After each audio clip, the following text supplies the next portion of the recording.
Welcome back to another episode of Rock Boys Football Deal. I think a fascinating first-round matchup in the college football playoffs. Dabo Swinney and the Clemson Tigers heading on the road to play a Texas Longhorns team where, look, Dill, I think both of these teams in the first half of their conference championships last night probably played some of the best football we've seen from them all season. Now, you look at Clemson, they jumped out to a 24-7 lead. Texas, unfortunately, a 6-3 lead after largely dominating that first half. Coach Sark said it best in the post-game press conference. Look, when you're playing a team like Georgia, you have to capitalize on opportunities and kind of step on the throat. And they just weren't able to do that in the first half, but I thought played very good football. Andrew McCoubable as well, kind of another interesting storyline. Fired up to get into it. Now, before we do, and as always, let it fly in the comment section. A lot of different ways you can look at this game. There's a lot of chatter about Texas not playing a hard schedule, not having impressive wins. Make no mistake about it. You watch this team play every Saturday. They're one of the best teams in the country. And with Clemson, they can be one of the best teams in the country if they decide to play like that in this football game. The talent on this roster is certainly good enough, fired up to get into it.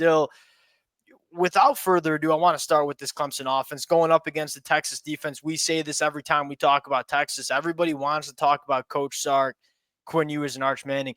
This Texas Longhorns defense is dominant. It's arguably the best defense that you see across the country. The number one storyline I'm looking at, can Clemson find some sort of rushing attack? If there's been something Clemson has struggled with massively down the stretch, it's running the football, finding themselves in a lot of second and third and longs. This Texas defense is not where you want to find yourself in that spot. How does Clemson manufacture some sort of rushing production?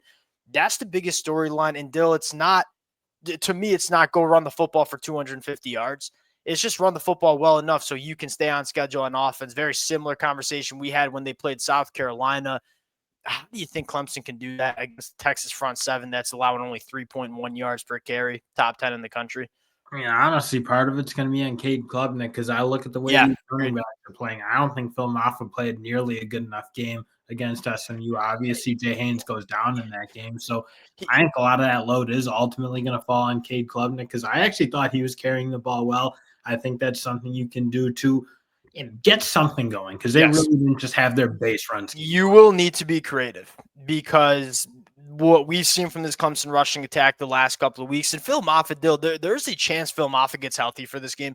Phil Moffitt's clearly not healthy in the back half of that season. You could tell he's banged up. So that could help Clemson, but I am totally with you. You're going to have to involve Cade Klubnik. And Clemson has done that over the last couple of weeks and have had a lot of success. And then you look at that, Cade Klubnik on some quarterback draws or quarterback keeps versus a linebacker like Anthony Hill. Like Texas, again, with mobile quarterbacks, they got an absolute weapon with Anthony Hill and the range and athleticism he has, kind of roaming the middle of the field, playing that quarterback spy. Because that's kind of the concern. The best team, the best way people have run the ball against Texas, and really the only team that's done it is Georgia, was just kind of going right at them and kind of wearing them down a little bit.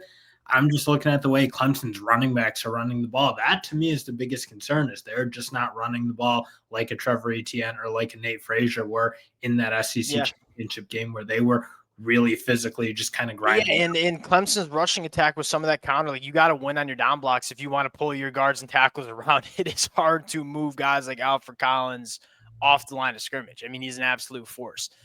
Second storyline here, Clemson being, and that's kind of where it comes down to me, Dill. You look at this Texas defense, there's not many holes. They're very good in the front seven, stopping the run. This secondary, night and day from what it was last year. They're only allowing 5.1 yards per pass attempt. That's number one in the country. Clemson has gotten some explosive plays lately in the passing attack.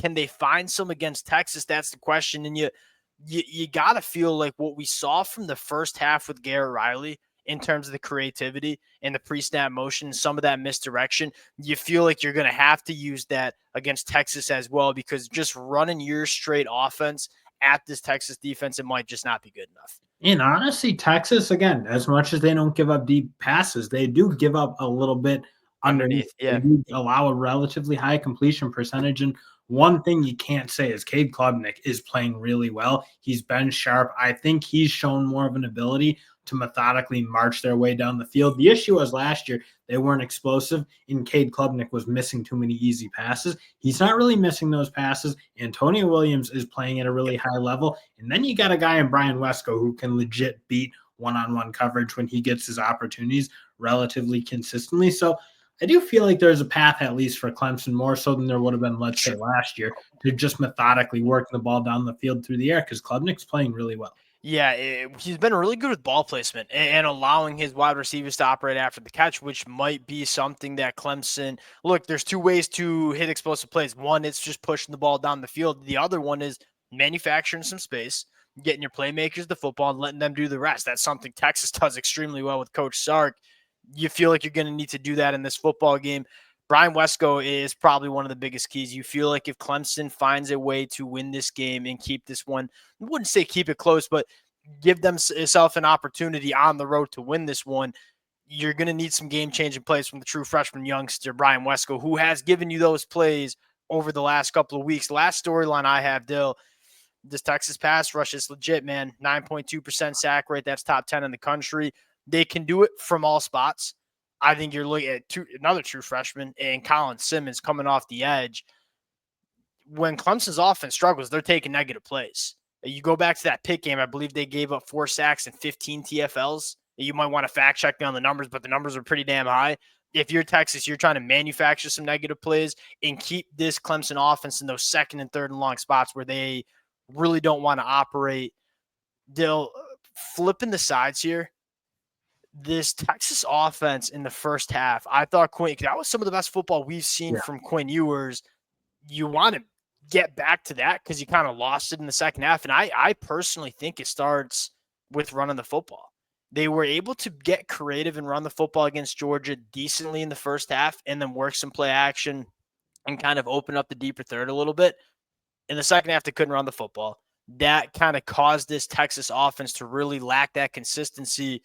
Biggest storyline for me heading into this one, this Clemson front seven that has the capability of playing some of the best football that we see in the country against a Texas offensive line that has just been rocky. You know what I mean? Like outside of the 2 Georgia games, they've been one of the best offensive lines that you've seen in the country. But even go back to Georgia last night, you gave up 6 sacks, 15 TFLs, or finding yourselves in so many second and third and long spots, plus the penalties.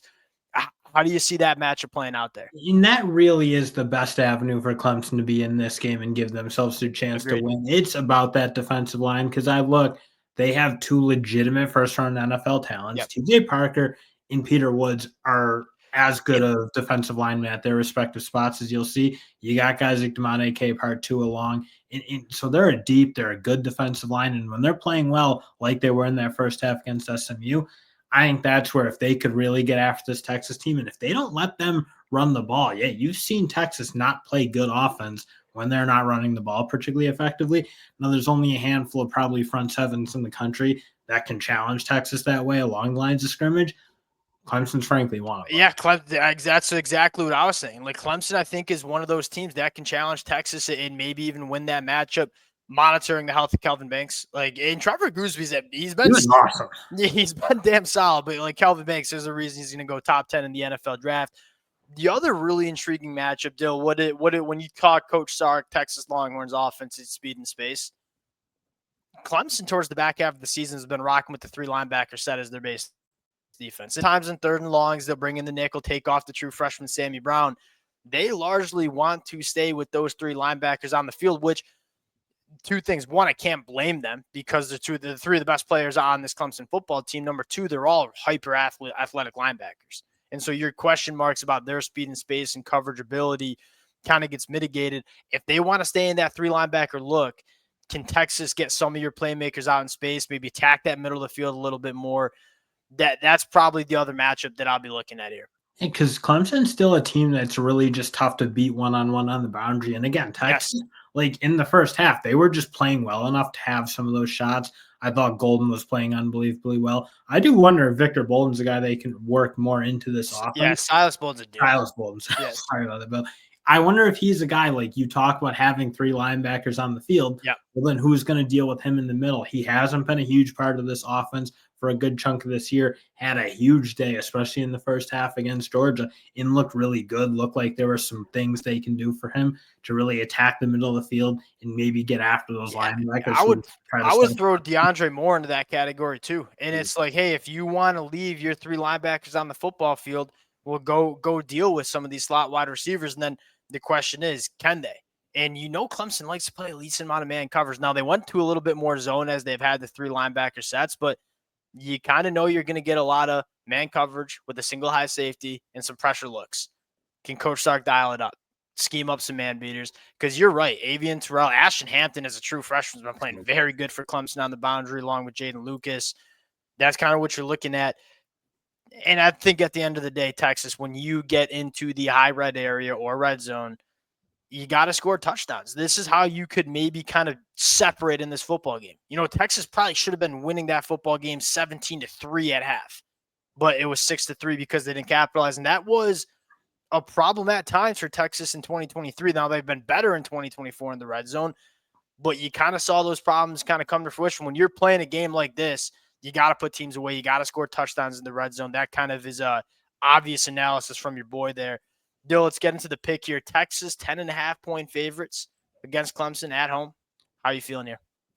I'd probably lean Texas to cover this. I just think you've seen far too much inconsistency from this Clemson team. And on the offense side of the ball, unless that rushing attack looks significantly better, I mean, Clemson's not a team that I think's built to be in 3rd and long, 2nd and long consistently. And again, I like the way Cade Klubnik's playing. I do wonder if they just throw the ball a whole lot more than we're typically expecting them to, because Cade Klubnik is completing more passes. He's doing a much better job of himself keeping them on schedule.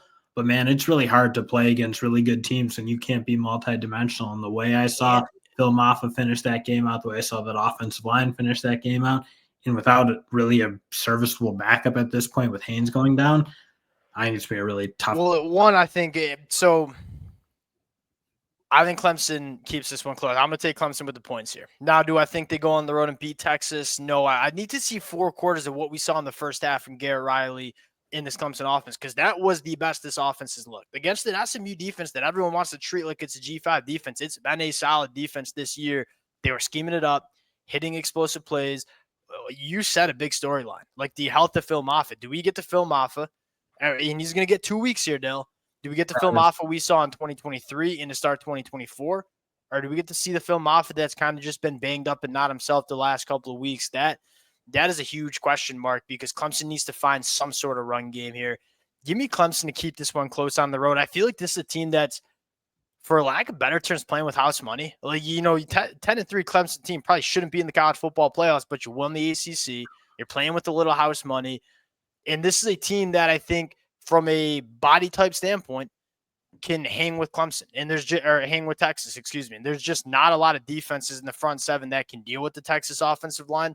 Clemson's one of them. Give me them to keep it close. This one's going to be a fun one too. Appreciate you guys rocking with it. If y'all do enjoy the content, consider subscribing to the channel. We'll talk to y'all later.